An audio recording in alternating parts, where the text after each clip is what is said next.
What up mga bispen and tangan change oil tsaka ang gear oil kay Suzuki Abenis.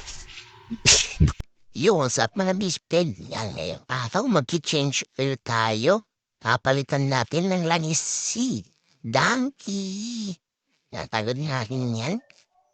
At papalit din pala tayo na gear oil natin ngayong araw. Sabayin natin sa pag-change oil.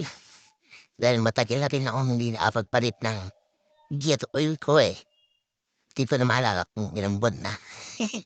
At ayun o, grabe. Kinapabiyaan ko guys.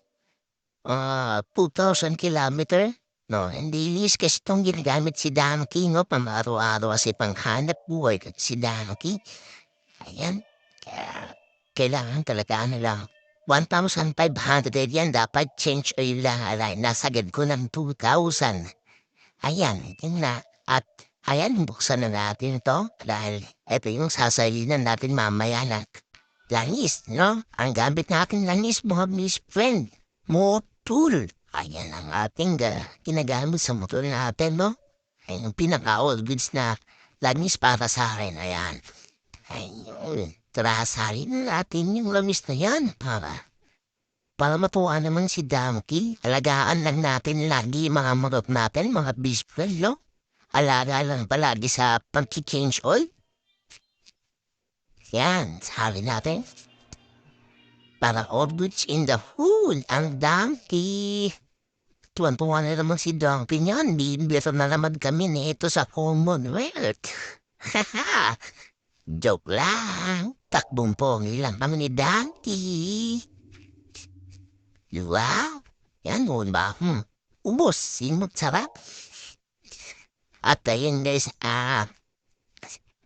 ang sinalin ko nga lang pala dito na langis is, 650 ml lang, no? Binawasan na natin yung langis na yan. Kasi itong binili natin yan, no? 800, ano yan?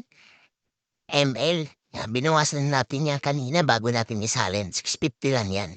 Ay na di ba may nakalagay sa ilalim 650 ml. Ayan.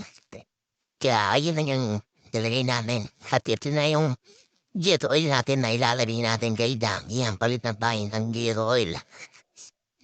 Para all goods in the hood. Diba? Sabihin na natin, yan, atakpan na natin to. Para mapag-gear oil na tayo, no, mga best friend. Kaya, lahat tayo ay mag-change oil to mean 1,500. Yan, ay, talagang 1,500. Ngayon, mabot ng tukay na pabayaan eh. Ayan, ayun na natin. Ang galing na natin yan. Gear oil ni Dan. Palitan na natin. Sabay na natin. Ang dibi ng ating rote, no? Maulad kasi. Makutik talaga dito sa haligot namin. Napakadumi. Kulit na tayo. Yun. Kita niya naman, di ba? Ayun na yung gear oil. Ewan, ilang buwan na umbaho ng gear oil. Nagpalit eh. Ngayon, no? Ito eh. Ayan. All goods in the hood. Takbuhan natin nito pag bumabiyahe. Dahil isa tayong delivery riders. Kaya na ilagyan natin itong gear oil namin. Yan, suksok. Magyo. Ayan na. Sige, ito, dumo, no? Yan. Lagay mo. Para all goods in the hood ang takbuhan ni Donkey. Para was-was na naman tayo nito. Yan. Oops. Sige lang. Yan kung bago umala pala sa channel ko, no? Bishman, paano ang pwede mo i-click ni subscribe button dyan? Baka naman. Follow mo na rin ako sa Facebook. Yun lang. Maraming salamat sa panonood, best friend, no? Share mo na rin tong video, no?